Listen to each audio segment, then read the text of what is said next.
সম্পর্কে একটি সাধারণ অতি সাধারণ একটা পরিচিতি দেওয়া আছে। সেই পরিচিতি দেওয়ার পরে মন্ত্র, ব্রাহ্মণ, আরণ্যক, সংহিতা, এই টোটালটার যে চারটে বেদের যে দুটি ভাগ, ব্রাহ্মণ এবং মন্ত্র, এবং ব্রাহ্মণের মধ্যে আবার শুদ্ধ ব্রাহ্মণ, আরণ্যক, উপনিষদ, এই তিনটে ভাগ। এখানে একটা খুব সুন্দর জিস্ট এই অব্দি আছে। সেটা হচ্ছে যে এই যে দ্বিতীয় দ্বিতীয় প্যারাগ্রাফ, মানে মন্ত্র আর ব্রাহ্মণ যেটা শুরু হচ্ছে, এই যে প্যারাগ্রাফটা, এই প্যারাগ্রাফটার একদম নিচের একটা অংশ আছে 1, 2, 3। নিচের প্যারাগ্রাফ থেকে 1, 2, 3, মানে মন্ত্রাংশে যে অনুভব, এই যে শব্দটা, এই যে লাইনটা, এইখানে এর একটা জিস্ট করে রাখা আছে। মানে ওই শব্দটা, হ্যাঁ, মন্ত্রাংশে যে অনুভব অধিদীপ্ত, উপনিষদ অংশে তারই বুদ্ধিসম্মত বিবৃতি, এই যে অংশটা, হ্যাঁ, এই অংশটার মধ্যে আমরা কি পেয়ে যাই? এই অংশটার মধ্যে শ্রীমৎ অনির্বাণের প্রেজেন্টেশনে একটা সুন্দর সংজ্ঞা আমরা পেতে পারি। সেটা হচ্ছে যে মন্ত্রের যে বোধিদীপ্ত অনুভব, তার যে বুদ্ধিসম্মত বিবৃতি, সেটা উপনিষদ। মন্ত্রাংশের বোধিদীপ্ত অনুভবের যেটা রাহস্যিক বিবৃতি, সেটা হচ্ছে আরণ্যক। আর মন্ত্রাংশের যে বোধিদীপ্ত অনুভব, সেইটির যেটা ক্রিয়াপরক বিবৃতি, সেটা হচ্ছে আরণ্যক। এখানে শুধু বুদ্ধিসম্মত বিবৃতিটির কথা বলা আছে।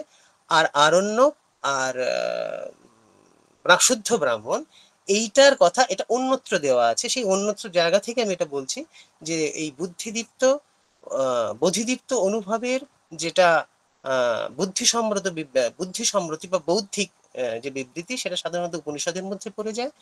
আর রাহস্যিক অর্থ আছে। রাহস্যিক অর্থ বলতে মূলত এখানে অধ্যাত্ম জগতে বা অধ্যাত্ম প্রবেশ করার জন্য, যে মনকে বৃহতে নিয়ে যাওয়ার জন্য যে ধরনের রহস্যগত কি বলবো, মানে আচার, মানে মানসিক আচার, তার ভাবনা, তার বেদনা, এই যেগুলো আছে, সেইগুলো সমস্ত আরণ্যকের মধ্যে সেটা বিবৃত করা আছে। আর সেই আরণ্য রাহস্যিক যে বৃত্তি আর বৌদ্ধিক যে বৃত্তি, এই দুটি বৃত্তিকে মিলিয়ে যখন আমাদের অন্তরে সেটাকে প্রতিষ্ঠিত করতে হয়, কারণ আমাদের সাধারণত ক্রিয়া ছাড়া চলে না, আমরা তো প্রথম থেকে সেভাবেই অভ্যস্ত।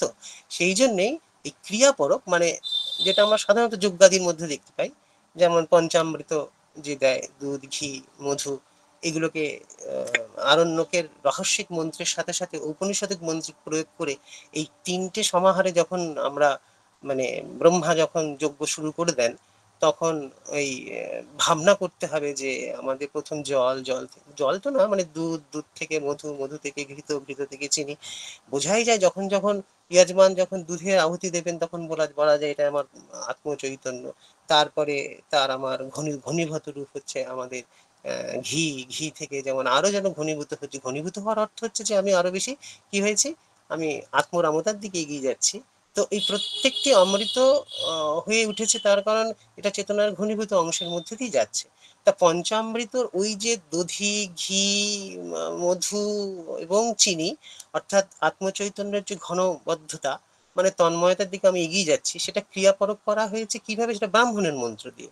আর সেটা রাহস্যিক অর্থ, অর্থাৎ দুধ হচ্ছে আমার আত্মচৈতন্যের সেই প্রাথমিক অবস্থা, যে শুধুমাত্র প্রপন্নত্ব নিয়ে এগিয়ে এসেছে।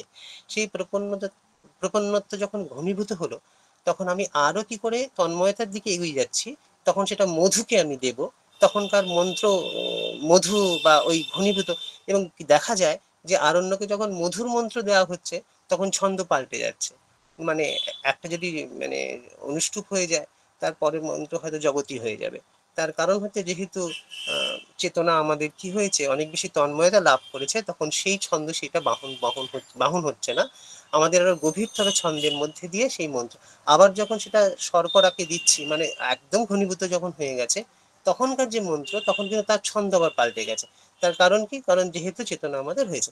মানে ওভারঅল বিষয়টা হচ্ছে, মন্ত্রে যে বোধিদীপ্ত অংশটা ছিল, সেটাকে অনেক বেশি জীবনে আনার জন্য এই আরণ্যক দিয়ে রহস্য অর্থ, ক্রিয়া পরক করছি, এবং বৌদ্ধিক, এই তিনটের বোধিগত দিক, মানে সমাহারে আমরা এগিয়ে যাচ্ছি। সুতরাং এই প্যারাগ্রাফটার মধ্যে এই অংশটা হচ্ছে একটা বিশেষ যোগ্যতা, মানে উল্লেখযোগ্য। তারপরে আমি একটা প্রশ্ন করতে চাই। এই যে বোধিদীপ্ততা এবং বুদ্ধিসম্মততা, এই যে দুটো জিনিস শব্দ আসছে, এই দুটো মানে কিভাবে আলাদা? মানে একটা তো ইন্টালেকচুয়াল, আমি বুঝতে পারছি, বোধিদীপ্ত যেটা, সেটাকে শুধু অনুভব করো, এটাই বলতে চাওয়া হচ্ছে? না, এটা আস্তে আস্তে এই ইসের সাথে সাথে ক্লিয়ার হয়ে যাবে অনেকটা ঈশোপনিষদে। যদি সিম্পল একটা এক্সাম্পল দেওয়া যায়, যে বুদ্ধি সাধারণত একটা মননের মধ্য দিয়ে আসে, যেটা কিনা একটু খন্ড খন্ড খন্ড করে দেখে, কিন্তু বোধি কি করে অখণ্ড হিসেবে দেখা হয়, মানে সেখানে অনুভব অনেক বেশি, মানে সর্বাবগাহী। যেমন একটা উদাহরণ যদি দিতে পারি, সেটা হচ্ছে যেমন কেউ যদি মানে গর্ভবতী হচ্ছে ধরো, আহ, ডাক্তার সেই মানে গর্ভ পুরো প্রসেসটা করছে, সেটা তার বৌদ্ধিক বিষয়। কিন্তু মা যখন গর্ভবতী হচ্ছেন, সে যখন 8 মাস দিয়ে টোটাল একটা মানে পুরো একটা পর্যায়ের মধ্যে দিয়ে যাচ্ছে, সেই শিশুকে দেখা, শিশুকে নেওয়া, এবং তারপরে তাকে হাতে পাওয়া, এই দুটোর মধ্যে পার্থক্য হচ্ছে যে যিনি গর্ভধাত্রী, তিনি এটিকে বাইরে থেকে দেখছেন, বুদ্ধি কতগুলো ক্রিয়া কতগুলো প্রসেসের মধ্যে দিয়ে দেখছেন, কিন্তু মা যখন দেখছেন, সেটা একদম যেন সর্বসাকুল্যকে নিয়ে দেখছেন। বোধিগত ভীষণভাবে সহজ হয়। কেন সহজ হয়? তার কারণ তার মধ্যে একটা মানে পুরো বিষয়টা তার মধ্যেই আছে, কারণ ঐতাদাত্মা আর তাদাত্মতা, এই দুটোই হচ্ছে তার মূল বিষয়। এর পরে যখন আমরা একটু পরে ঢুকবো, তখন এই বোধির বা ইনটিউশনের যে কি অখণ্ড অবগাহিতা আছে, সেটা আমরা আরো বেশি ক্লিয়ার হবে। শুধু এইটুকু বুঝতে পারি, বুদ্ধি হচ্ছে খণ্ড খণ্ড করে দেখতে পারছে। আর যেমন দিনে সূর্য দেখছি, রাতে চন্দ্র দেখছি, কিন্তু সূর্য এবং চন্দ্রের ঊর্ধ্বে যদি উঠে যাই, ওপরে যদি উঠে যাই, তাহলে সূর্য এবং চন্দ্র মানে সেই রথের এক্সাম্পলের মতো, রথের চাকার একটা ডান দিক আছে, একটা বাঁ দিক আছে, কিন্তু যে রথের উপরে বসে আছে সে দুটোকেই দেখতে পাচ্ছে। তাহলে সূর্য এবং চন্দ্রকে নিয়ে যখন অহরাত্র থেকে দুজনে সকৃত দিবালোকে যখন আমরা চলে যাব, তখন দেখতে পাবো যে সূর্য এবং চন্দ্রের যে এই যে অতিরোহ এবং আরোহর যে এটা, সেটা আমরা উপর থেকেই দেখতে, মানে এর সূর্যের তথ্যও জানছি, চন্দ্রের তথ্যও জানছি, এবং তার থেকে আরো অধিকতর তথ্য জানছি, কারণ যেহেতু আমি তার ঊর্ধ্বে বসে আছি, মানে তাকে আত্মসাৎ করে বসে আছি। বোধির ভাবই হচ্ছে একটা অখণ্ড সত্তা, যা কিনা আমাকে একটা সম্পূর্ণ দৃষ্টি দেয়। আচ্ছা, এটা কিভাবে সম্ভব? এটা আমরা মানে আরো বেশি জানতে পারবো যখন আহ, প্রসঙ্গ অনুযায়ী আসবে, কারণ এইটুকু বললে এটা সম্ভব নয়।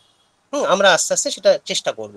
তবে হ্যাঁ, বুদ্ধি এইটুকুই করে, বুদ্ধি খণ্ড খণ্ড করে দেখে, মানে বেসিক্যালি বুদ্ধি করে দেহ প্রাণ মনের এই স্তরেই, মানে দেহগত চৈতন্য, প্রাণগত চৈতন্য আর মনোগত চৈতন্য, এই তিনটে চৈতন্যের মধ্যে যে মানে সত্ত্বগুণ, তমগুণ এবং রজগুণের ক্রিয়া, এবং প্রত্যেকটা সত্ত্বগুণের মধ্যেও আবার 3 ডিমেনশনালের ওই রকম, যে সত্যের সত্য, সত্যের রজ, সত্যের তম, আবার রজের সত্য, রজের তম, এইভাবে একটা ইনফিনিট লুপ আছে।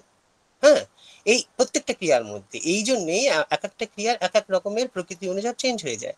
তাহলে এই শত সহস্রর যে তিনটে তিনটে তিনটে তিনটে তিনটে করতে করতে করতে প্রত্যেকটা স্তরে, মানে দেহ স্তরে যদি এরকম একটা ইনফিনিট লুপ তৈরি করি, মনের স্তরে, প্রাণের স্তরে যে একটা ইনফিনিট লুপ তৈরি করি, মনের স্তরে যে একটা ইনফিনিট লুপ তৈরি করি, কিসের? সত্য রজতম। সত্যের মধ্যে আবার সত্য, সেই সত্যের সত্য রজ, মানে সত্য সত্য রজ, সত্য রজ, সত্য রজ, সত্য, এইভাবে একটা চেন তৈরি হয়ে গেল। এই ইনফিনিট গুলোই বেসিক্যালি আমাদের মধ্যে সংস্কার তৈরি করে, যে সংস্কার দেহগত সংস্কার। মন আমার খুব ভালো হয়ে গেছে, কিন্তু দেহ যাচ্ছে না ভালো করে, মানে সাধনার দিকে যাচ্ছে না। কেন যাচ্ছে না? তার কারণই হচ্ছে দেহগত যে ওই ইনফিনিট লুপ রয়েছে, মনোগত যে ইনফিনিট লুপ রয়েছে, যেগুলো আমাদের দেহগত আচার, মনোগত আচার, প্রাণগত আচার, বুদ্ধিগত আচার নিয়ে এগিয়ে চলেছে, সেটা আমাদের করতে দেয় না। বুদ্ধির দিকে যে সব এইসব লুপ গুলো আছে, সত্য রজতম, সত্যের আবার রজতম, সেই সত্য রজের আবার সত্য রজতম, এরকম যে ইনফিনিট লুপ তৈরি হচ্ছে, এটা আমাদের ওই খন্ড খন্ড খন্ড খন্ড করে দেখার চেষ্টা করে। এই জন্যই কেউ একটা জিনিস বোঝা যায় তো অন্য জিনিস বুঝতে পারি না আমরা। তো এই চলতে থাকে। কিন্তু যেই আমরা দেহ প্রাণ মন বুদ্ধি এই পুরোটাকে একসাথে নিয়ে যখন আমরা মানে বুদ্ধির ওপারে, মানে যেখানে আমাদের বোধিস্থান আছে, অখণ্ড বা শুদ্ধ বুদ্ধি স্থান আছে, সেখানে গিয়ে দেখলে আমাদের এই লুপ গুলো খুব সেই দাবা ঠাকুরের যেমন বলতেন যে দাবা খেলা যে দেখছে সে আরো বেশি ভালো বোঝে, এরকম একটা ব্যাপার থাকে। তো আমরা এই আস্তে আস্তে বোধি এবং বুদ্ধির, উনিও খুব ভালো এক্সাম্পল দিয়ে পড়া আছে, তবে এক্সাম্পল সবগুলোই কিন্তু অনেক বেশি আত্মপরক, মানে একটু সাধন বোধের পরক, মানে অন্তরে তাকে বিচার করলেই বোধহয় সেটা খুব স্পষ্ট হয়ে ফুটে ওঠে। তো এই ভূমিকাটা হয়ে গেল। ভূমিকার মধ্যে তারপরে প্রথমে তো একটা এখানের একটা বিশিষ্টতা আছে, সেটা হচ্ছে যে এখানে বেদান্ত, মানে বেদান্তকে মীমাংসা প্রস্থানে ভাঙা হয়েছে, আর মুনি ঋষিকে তর্ক প্রস্থানে ভাঙা হয়েছে।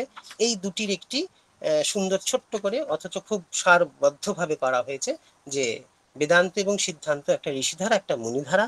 কারণ এইটি ঋষিধারা বেসিক্যালি এই পুরোটা ঋষিধারার মধ্যে দিয়ে যাবে, কারণ ঋষিধারাতেই হচ্ছে আমাদের উপনিষদের বা বৈদিক ভাবনার একটা বিশেষ ভাবনা। কারণ এখানে যুক্তিতর্ক থেকে মানে লাইট জ্বালিয়ে পড়ার থেকে, যদি আমি কিছু খুঁজছি, লাইট জ্বালিয়ে খুঁজছি, এটা হচ্ছে বুদ্ধির বিষয়।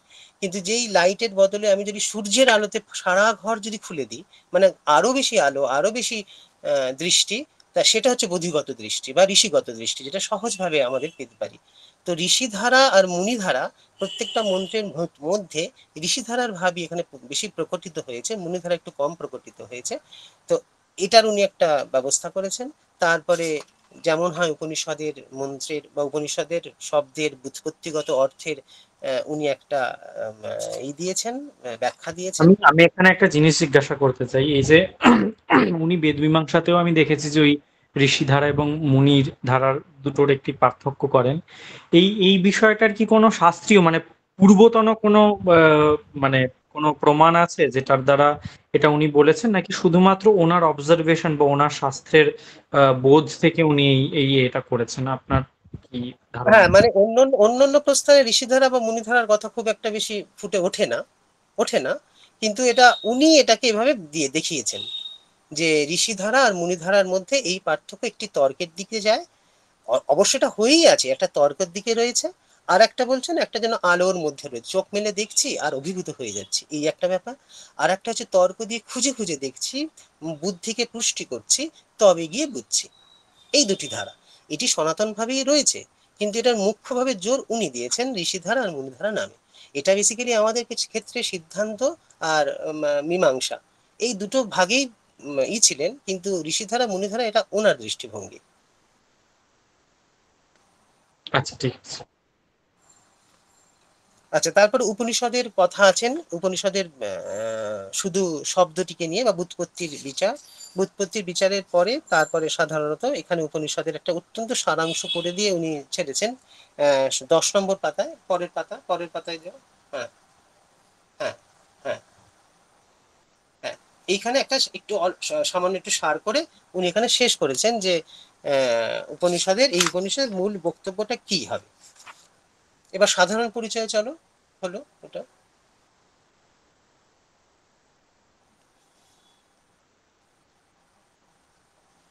সাধারণ পরিচয়ে সাধারণত উনি এই ঈশোপনিষদের একটা অত্যন্ত মানে সার দৃষ্টি দেওয়া আছে এখানটায়, মানে আকৃতিগত সার দৃষ্টি দেওয়া আছে সাধারণ পরিচয়। কি হলো, যাচ্ছে না? এই মুখবন্ধ কোথা থেকে এলো? আপনি পাতাটা একটু বলুন, আমি এটা এটা দশ হচ্ছে নম্বর 10-10-10-এর পরের পাতাটা। 10-এর পরের পাতা, আমি মুখবন্ধ দেখছি। হ্যাঁ, এটা কোন এডিশন? এটা আচ্ছা, ওই মুখবন্ধের পরে কি আছে দেখি। সাধারণ পরিচয়, মুখবন্ধটা বোধহয় ওনার না, মুখবন্ধ কি ওনার? না, এটা গোবিন্দ হ্যাঁ, গোপাল হ্যাঁ, লিখেছে। হ্যাঁ, এটা এটা বেসিক্যালি আগে চলে গেছে, মানে হ্যাঁ, ওইটা আগে চলে গেছে, পরে আছে এটা। হ্যাঁ, হ্যাঁ, হ্যাঁ, পরে আছে। আচ্ছা, সাধারণ পরিচয়। হ্যাঁ, হ্যাঁ। এইটা না উঠিয়ে দিতে হবে, ওই ওই আগেরটা আনতে হবে, এগুলো একটু পরে, মানে এটা ভুল হয়ে গেছে। এইটা মানে ওই বইয়ের সেটিংটা। আচ্ছা, সাধারণ পরিচয় সাধারণত আছে ওই এটা যে যজুর্বেদের মানে উৎসস্থান, সেই উৎসস্থান সম্পর্কে, উপনিষদের উৎসস্থান সম্পর্কে বলা আছে। এটা নিতান্তই এই ব্যাপার, এটা পড়লেই হয়ে যাবে। শুধু এখানের মধ্যে ওই একটা সুন্দর ব্যবস্থা দেওয়া আছে, মানে খুব ভালো একটা কথা আছে সেখানটায়। এটা সেটা হচ্ছে, দেখো ওই পরের পাতাটা একটু একটু তোলো। পরের পাতাটাতে, হ্যাঁ, এই পাতাতে ওই যে শুক্ল যজুর্বেদ আর কৃষ্ণ যজুর্বেদের মধ্যে প্রচলিত ধারার মধ্যে শুক্ল কথাটা কেন বলা হয়, সেই শুক্ল কথাটার একটা উনি সুন্দরভাবে একটা করেছেন, মানে বলেছেন যে শুক্ল সাধারণত আদিত্য ভাস্বর ভাবনাতে প্রভাবিত বলেই শুক্লত্ব।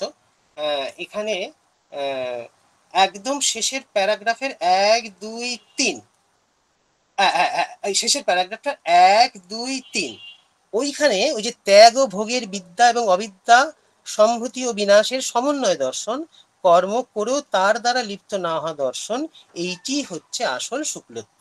মানে ওনার শুক্লত্বের পরিভাষা মূলত এখানটাই দেওয়া আছে, মানে উনি কোন শুক্লত্বের কথা বলছেন সেইটা এইখানটায় বলা আছে বলে এই প্যারাগ্রাফটা এখানে খুব ইম্পর্টেন্ট, কারণ শুক্ল বলতে উনি কি বোঝাচ্ছেন সেটা এখানে দেওয়া আছে। তারপরে ঈশ্ব উপনিষদের স্ট্রাকচারটা বলা আছে যে 18খানা মন্ত্রের কথা বলা, এখান থেকে এইটুকু বলে তারপর উনি শান্তিপাঠ করছেন। এবার শান্তিপাঠের দিকে একটু যাই আমরা।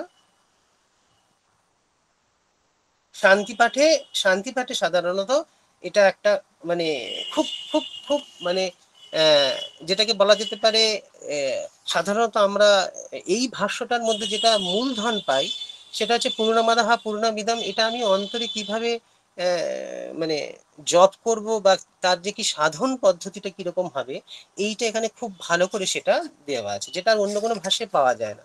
পূর্ণম বলতে, আদাহা বলতে, পূর্ণম বলতে, ইদম বলতে, পূর্ণম বলতে, উদচ্যতে বলতে, এই টোটালটার মধ্যে এখানে খুব সুন্দর একটা দৃষ্টিপাত করা আছে, যেখানে আমি কিনা একটা প্রশ্ন মাঝখানে একটু করে নিতে চাই, কারণ নইলে ওটা স্কিপ করে যাবে।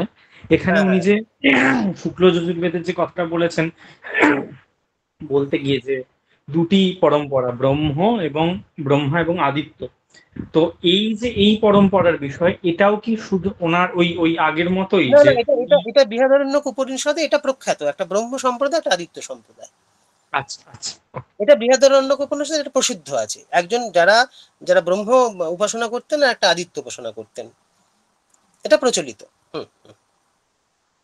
ঠিক আছে, এবার ওই পূর্ণম। হ্যাঁ হ্যাঁ, এবার পূর্ণমাদাহা পূর্ণমাদাম, এখানে হচ্ছে সাধারণত পূর্ণের যে বিষয়টা, আদাহা ইদামের বিষয়টা এখানে একটা সুন্দর করে মানে একটা প্রেজেন্টেশন আছে, তবে এটা অধ্যাত্মপরক অনেক বেশি আছে। তার কারণ এর মধ্যে সাধারণত আমরা তিনটে লেভেলের বা তিনটে ডিমেনশনের ব্যাখ্যা পাই। একটা হচ্ছে মানে বিশ্ব, একটা হচ্ছে বিশ্বাতীত, আর একটা হচ্ছে বিশ্বরূপ। এই তিন ধরনের মানে অধ্যাত্ম, অধিভূত এবং অধিদৈবত, এই তিনটেকে মিলিয়ে পূর্ণমাদাহা পূর্ণমিদমের যে সুন্দর ব্যাখ্যা, মানে একটা অখণ্ড ব্যাখ্যা, যেটা কিনা বিশ্বরূপেও হতে পারে, যেটা কিনা বিশ্বের মধ্যেও হতে পারে, যেটা কিনা বিশ্বাতীতের মধ্যেও হতে পারে। মানে টোটাল যে তিনটে ডিমেনশন আছে সৃষ্টিতত্ত্বের, বিশ্ব, বিশ্বাতীত আর বিশ্ব আর জগৎ, এই টোটাল যে বিষয়টা, এটা নিয়ে এইখানকার এটা একটা খুব আছে, যাতে কিনা কিছু প্রাথমিক পারম্পরিক কিছু ভাবনারও মানে ব্যতিরেক ভাবনা এর মধ্যে দেওয়া আছে। সেটা আমরা, এটা একটু সময় লাগবে, এইটা পড়ার সময় আমাদের অনেকগুলো মানে ওনার ভাষা এবং পরিভাষা ভাবনার এই জায়গাটা একটু মানে ব্যাখ্যা বিবেচনার প্রয়োজন আছে। তারপরে প্রস্তাবনা পেয়ে গেলাম। প্রস্তাবনার মধ্যে দিয়ে সাধারণত এই ঈশোপনিষদের মধ্যে যে মীমাংসা এবং তর্কের যে বিভাগটা কিভাবে দেওয়া দেওয়া আছে, সেইটা উনি এখানে আহ, দর্শন করেছেন বা দেখিয়েছেন। তারপরে মন্ত্র বিভাগে দুটো ওনার মন্ত্র বিভাগের সাধারণত তিনটে পর্ব এখানে উনি দেখিয়েছেন। তিনটে পর্বের মধ্যে প্রথমে 1, 2, 3 এইটি একটি বিভাগ। মানে পড়তে গেলে 1, 2, 3 এই তিনটেকে মিলিয়ে পড়তে হবে। যদি তিনের মিলিয়ে এই জন্য পড়তে হবে, তার কারণ এখানে হচ্ছে মানে পুরুষের বা আত্মচৈতন্যের দোষ্টৃত্ব, ভোক্তৃত্ব এবং কর্তৃত্ব, এই তিনটে মিলিয়ে এর ব্যাখ্যা উনি করেছেন। প্রথমে হচ্ছে দ্রষ্টৃত্ব প্রথম মন্ত্রে, তারপরে ভোক্তৃত্ব, তারপরে হচ্ছে কর্তৃত্ব, এই তিনটে মিলিয়ে এই 1, 2, 3 এই তিনটে মন্ত্রের মধ্যে ওনার দৃষ্টিতে কর্তৃত্ব, ভোক্তৃত্ব এবং দ্রষ্টৃত্ব এই তিনটে মেলানো আছে। সুতরাং তিনটে একসাথে পড়লে বেটার হয়। 4, 5, 6, 7, 8 এইখানে উনি সাধারণত স্বরূপ লক্ষণ এবং তটস্থ লক্ষণ যে ইস্যু আছে, যেটা উনি প্রথমে 1, 2, 3 করেছেন। এটার পাতাটা হচ্ছে পাতা হচ্ছে আমার বইতে 4 নম্বর হচ্ছে, এটা হচ্ছে ওই 26 নম্বর পাতা। এটা গ্রন্থারম্ভ হলো। গ্রন্থারম্ভের মধ্যে তারপরে 1, 2, 3 এই তিনটে মন্ত্রের একটা বিভাগ। মানে পড়তে গেলে 1, 2, 3 এই তিনটে বিভাগ একসাথে পড়তে হবে। পড়লে তবে কর্তৃত্ব, ভোক্তৃত্ব, দ্রষ্টৃত্ব দিন যাবে। 4-এ এইবার এখান থেকে আমাদের কি হবে, 4, 5, 6, 7, 8, 9 এইটা দ্বিতীয় বিভাগ, যেই বিভাগের মধ্যে যিনি জগতের ঈশান, এই 5টি মন্ত্রে তার বিষয় বিশেষ পরিচয় আছে এবং এই সমস্ত বিশেষ পরিচয় সাধারণত আত্মভাবনার সঙ্গেই যুক্ত রয়েছে এবং এখানকার প্রতিটি মন্ত্রের বিশেষ বিশেষ যে দৃষ্টিকোণ, মানে বিশেষ করে 3টে দৃষ্টিকোণে কাজ করছেন। একটা হচ্ছে অধ্যাত্ম, একটা হচ্ছে অধিদৈবত, একটা হচ্ছে অধিভূত, অর্থাৎ ভূতগত, আর একটা হচ্ছে দৈবগত, আর একটা হচ্ছে সাধনগত। এই 3টে দৃষ্টিতে এখানে 4, 5, 6, 7, 8, 8 এত অব্দি ঈশো, জগতি এবং জগতের তিনি ব্যাখ্যা দিয়েছেন। আর তারপরে একদম পরের যে পর্ব, সেই পর্বটা হচ্ছে এই 9 নম্বর থেকে, মানে 52 নম্বর পাতায়, 52 পেজ, 52 নম্বর পাতায়। উম, হ্যাঁ, 52 নম্বর পাতায় 9, 10, 11, 12, 13, 14, 9, 10, 11, এইটাকে তিনি এই পর্বতে তিনি এটাকে দুটো মানে গুচ্ছে ব্যাখ্যা করেছেন। 9, 10, 11 এখানে যে ব্যাখ্যাটা, সেই ব্যাখ্যাটা সাধারণত এই গুচ্ছটা অধ্যাত্ম দৃষ্টিতে, মানে এইখানে ওই সমস্ত বিপরীত যে ভাবনাগুলো আছে, মানে বিদ্যার সাথে অবিদ্যা, অন্ধকার সাথে মানে প্রকাশের, মৃত্যুর সাথে অমৃত সম্ভোগের, এই যে ব্যাখ্যাটা এখানে উনি দুটো গুচ্ছতে করেছেন। একটা হচ্ছে অধ্যাত্ম দৃষ্টিতে 9, 10, 11, আর অধিবিশ্বতে সেটাতে হচ্ছে 12, 13, 14। এটা হচ্ছে ওনার প্রথম পর্ব গেল, এটা হচ্ছে আমার দ্বিতীয়, তৃতীয় পর্ব গেল। আচ্ছা, এইবার শেষে 15, 16, 17, 18, 15, 16, 17, 18 মানে হচ্ছে পেজ হচ্ছে 63। 15, 16, 17, 18 এর মধ্যে হচ্ছে প্রার্থনা। সেই প্রার্থনাকেও আবার দুটি ভাগে ভাগ করা হয়েছে। এটা হচ্ছে 63 পেজে। 15 আর 16, 15 আর যে 16 আছে তার মধ্যে আমাদের যে 4টি মন্ত্র, তার 2টি মন্ত্র হচ্ছে পুষার কাছে প্রার্থনা, আর পরের যে 2টি মন্ত্র 17 আর 18 সেটা হচ্ছে অগ্নির কাছে প্রার্থনা। এবার এর তো 2টি শাখা আছে, কান্য শাখা আর মাধ্যন্দিন শাখা। কান্য শাখাতে এই তো আচার্যদেব মানে শঙ্করাচার্য আচার্যদেব এটা ফলো করেছিলেন, আমরা কান্য শাখাই পড়ছি।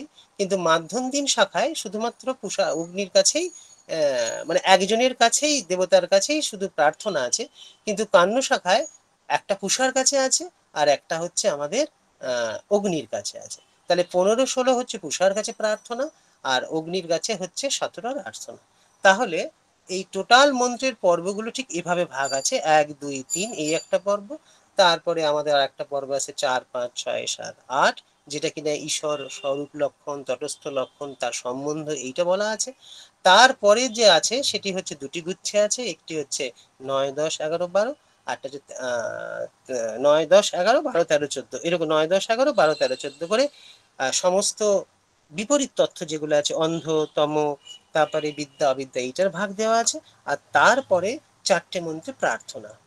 তার একটা তাহলে গেল স্ট্রাকচারের, মন্ত্রের স্ট্রাকচার এভাবে যাচ্ছে যে প্রথমে হচ্ছে যে ভোক্তৃত্ব, দোষতৃত্ব আর কর্তৃত্বের একটা বিভাগ, তারপরে হচ্ছে ঈশ্বর লক্ষণ এবং তার সম্বন্ধ তৈরি করা, তারপরে হচ্ছে একটা সমন্বয় তৈরি করা, জ্ঞান, কর্ম, নির্গুণ, সগুণ, বিদ্যা অবিদ্যা, অন্ধতম, এর একটা সমন্বয়, এবং শেষে এই পুরো বিদ্যার অধিগত করার জন্য কুশা এবং অগ্নির কাছে প্রার্থনা। ওনার এই স্ট্রাকচারটা হচ্ছে এই। তাহলে আমরা এর পরের দিনে আশা করি সাধারণ পরিচয়, মানে মন্ত্রের আগে অবধি কি আমরা যেতে পারবো, মানে পড়ে আসতে পারবো, মানে 8 পাতা। হ্যাঁ, আমার মনে হয় সেটা সম্ভব। আচ্ছা, মানে ভূমিকা, তারপরে হচ্ছে সাধারণ পরিচয়, তারপর হচ্ছে প্রস্তাবনা, তারপরে হ্যাঁ হ্যাঁ, তারপর শান্তিপাঠ, প্রস্তাবনা, মানে 4টে সেকশন আছে। এইটা যদি আমরা পড়ে আসি তাহলে আমাদের একটু